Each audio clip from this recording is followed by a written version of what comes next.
Hello, good morning sa lahat ng mga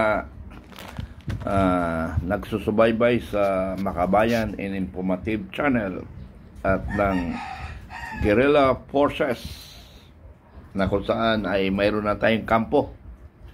Mayroon tayong kampo sa Mindanao, ano? So we are registered. So don't worry. At ang ating vision and mission is to provide protection of the family and the community. So we have no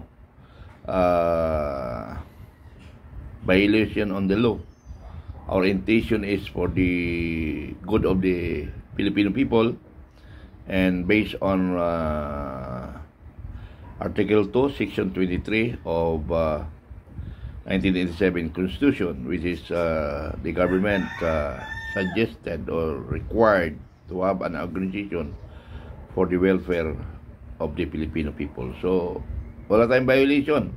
Ang atin ay para sa bayan. Now, sinasabi nila na sumasali tayo sa mga kwan. That is individual concern, not an organization. An organization will exist for the good of the Filipino people. Yun ang intention natin. Wala nang iba. Pero, bago yan, pakinggan nyo muna ito. Matutuwa o hindi matutuwa, nasa iyo na yan. Ano? Okay, pakinggan natin. Reaction opinion, itong breaking news ng GMA News posted 20 minutes ago. Tungkol ito sa bagong PNP chief na inappoint ni President Marcos Jr. Now, breaking. Palace announces the appointment of Police Major General Nicolas Torre III as the new PNP chief via Ivan Mayrena, GMA Integrated News. Okay, so ito, basahin natin sa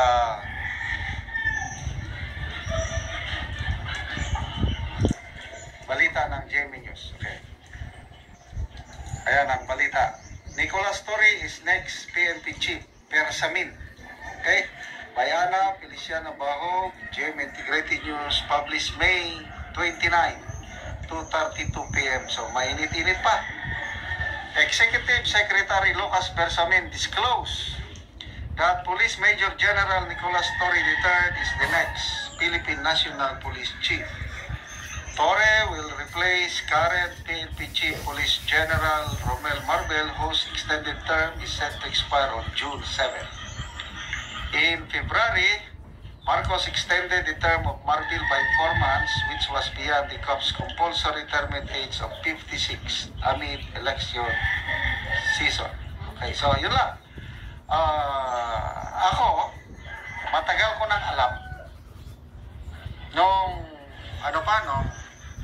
last year, yung KOJC seeds, okay? Tapos, nagresulta, napilitang nag-surrender si Pastor Apollo Kibuloy. Sabi ko, malamang ito ang mag-PNP chief. Lalo na nung itong pag-aresto, pag-kidnap kay Tatay Digong. Yan, talagang ang main actor, ang man on the ground, si General Torre.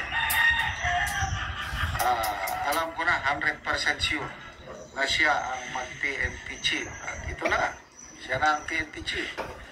So, ang alam ko, hindi na rin magtatagal as PNP chief si General Torre. Magre-retire na rin siya. Kung siya by June 7, next year, retire na rin siya. So, hanggang next year lang siya. So, after his retirement, what's next? Okay? Sabi nga nila, panahon. Oh. Si PRRD, narinig ko, bago siya arestuhin. Hindi naman siya nananakot si PRRD. Kasi ang anak ko, baka maging presidente, baka babalikan ka. Parang ganun ba? Sa ngayon, walang malakas na kandidato kandidato by 2028 except VP Sara. Wala pa akong nakikita malakas na kandidato na pwedeng makatalo kay VP Sara. Dati, si Senator Raffy Tulfo malakas siya. Kailan, I don't know. Ano na siya, bumababa na siya ngayon. Kasi, bigla siyang tumahimik. Noong una kasi, ang ganda yung birada niya. Ang daming mga iniimbestigahan. Kaya lang, pagsimula ng mga investigasyon sa mga hindi ka nais-nais na pangyayari sa Pilipinas, tumitigil. Tapos, nagiging tahimik. Kaya, yun, yung latest survey ng Tangerine, Speaker of Tangerine, yung mga previous survey nila before election, hindi ka panipaniwala. Kasi mga mga commission survey. Kaya lang lately, merong non-commission survey, walang nagbayad. So, ito lang ang survey ng Tangerine na malapit sa katotohanan na ako, pinapaniwalaan ko. Yung presidential survey, sino ang malakas by 2028? Ang result ng survey ng Tangerine, naunguna si VP Inday Sara at 29%. Pangalawa si VP Leni at 21%. Pangatlo si Senator Bongo at 15%. Pangapat si Raffy Tulfo at 11%. Then panglima si Speaker Martin Romualdez at 6%. So, yung ganong distribution of points or percent, most likely sa tingin ko malapit sa katotohanan. Kasi talagang lumakas ang mga dilawan. Sa ngayon, maganda ang performance nila sa last election. Kaya nanalo si Bam at Kiko Pangilinan. At ito ngayon, pumuporma na si Reza Antiveros na open daw siya magkandidato by 2028. So, I don't know kung interesado pa ba si VP Leni nakakandidato. Kung hindi na, most likely itong ang magpaparis niyan is Bam Aquino and Reza Antiveros. Sila ang team to beat Romualdez. Wala na. Mahihirapan. Si Raffy Tulfo, Senator Raffy Tulfo, kung mag-independent siya, hindi siya sasama kay Romualdez, baka may laban pa. Again, balik tayo kay General Torre. Anong mangyari sa kanya by 2028 pag-upo ni VP Sara? As in, mababayaan na lang. Ano sa tingin niyo? Kasi may kasabihan nga tayo, kung ano ang iyong itinanim, anin mo. And by the way, di ba may kaso, kinasuhan na sila sa ombudsman at pinagsasubmit na sila ng counter affidavit. Nagpa-extend lang sila ng 10 days. Tapos, I believe natapos na yung extension. Wala na tayong balita kung ano na ang update. Magre-retire na si Ombudsman Martires by August. So, May, June, July, magtatatlong buwan na lang. I don't know kung may mangyayari doon sa investigasyon ng Ombudsman habang nandyan si Ombudsman Martires. Pag-retire ni Ombudsman Martires by August, depende sa ilalagay na bagong ombudsman, palagay ko wala na. So, good luck po sa incoming PNP Chief General Nicolas Torre. Salamat mga kaibigan sa inyong pagsubaybay sa ating channel. Okay, good morning. So yung opinion ni former deputy ng Brigade, 203rd Brigade, General Macanas, nagkasama kami ni General Kita at General Macanas sa Mindoro. Yung opinion niya, ganun rin ang magiging opinion ko sa lahat ng sinabi niya. Yun rin ang magiging ang opinion ko. Kaya lang yung sinasabi niya na last year ko pa nakikita si General Torre magiging PNP chief doon sa nangyari sa KOGC at saka kay pagkidnap kay dating Pangulong Duterte. Sinasabi niya na siya talaga ang magiging PNP chief.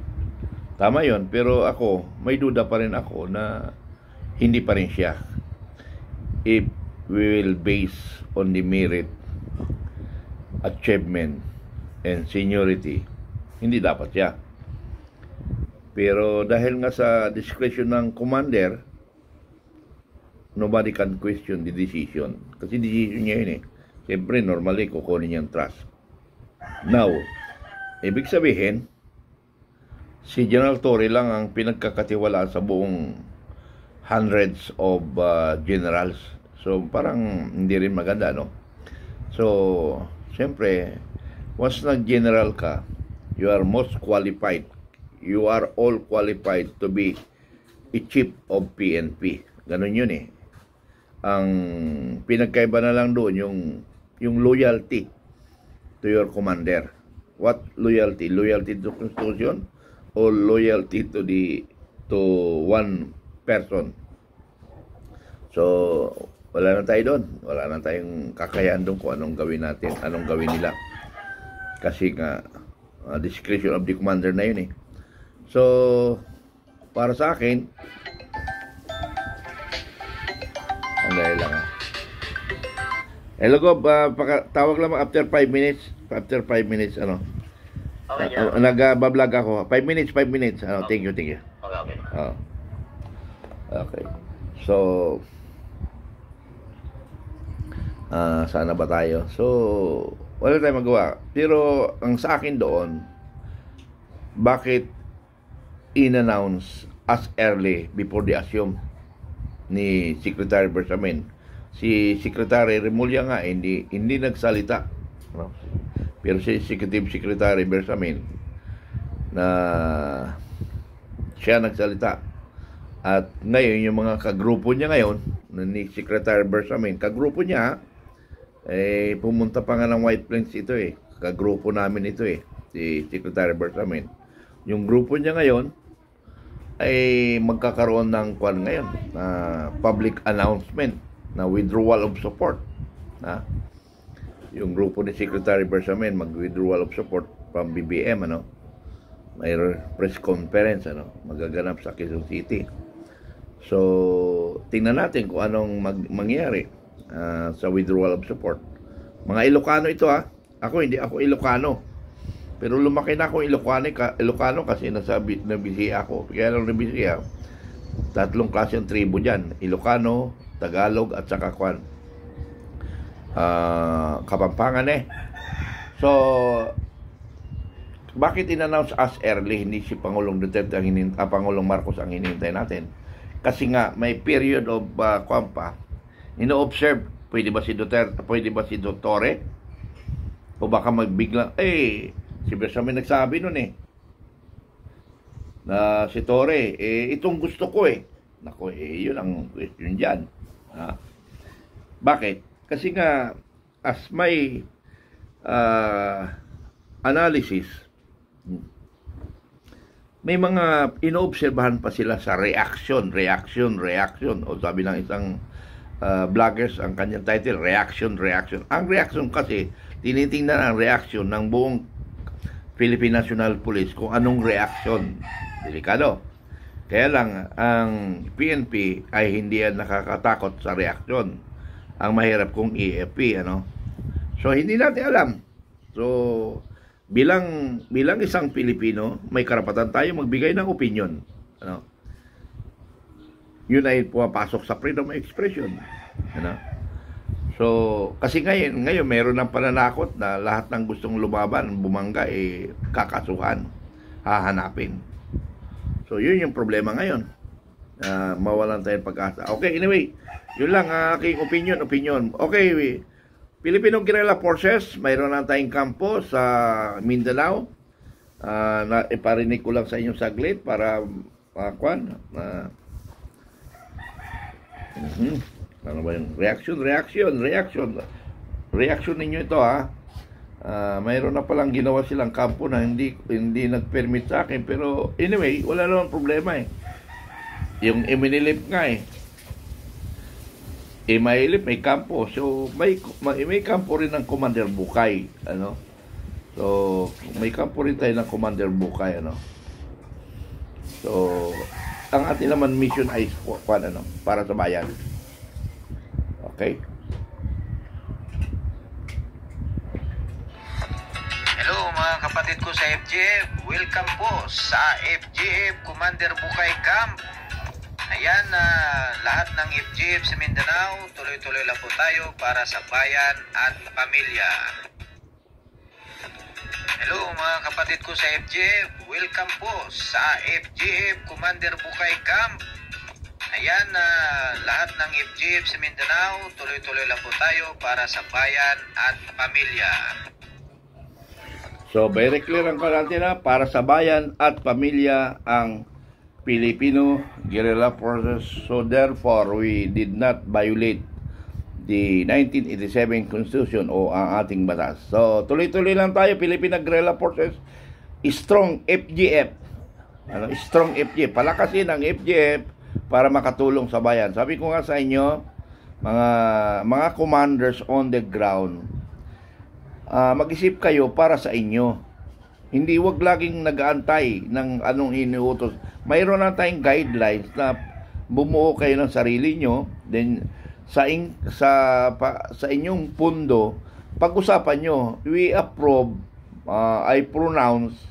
we approve the funds once na pagkasunduan ninyo ng grupo. No question ako dyan. Kasi kasunduan nyo yan kayo naman nobody you did not violate the law because pinagkasunduan nyo yan violation on the law of the Philippine Republic or violation of the FGF. No, kasi nga pinagkasunduan nyo yan. So kung may reklamo, kayo ang reklamo o baga kayo rin mag-action yan. So yun lang mga kaibigan, kilos-kilos tayo. Gayahin nyo yung style ng Guardian at saka anong tawag nito? Lahat ng anong organization. Pero dapat hindi tayo naghiwalay-walay. Isa lang ang layunin natin. Pag naghiwalay tayo kasi, iba ang intensyon natin. Ngayon, tayo na lang nag-iisa na lumalaban para sa ating mission, na para sa komunidad at saka sa pamilya. Tayo lang yon. Tayo ang original, wala nang iba. Kasi yung iba, fraternity o kaya pagkakitaan ang kanilang nasa isip. Okay, maraming salamat. Bye-bye.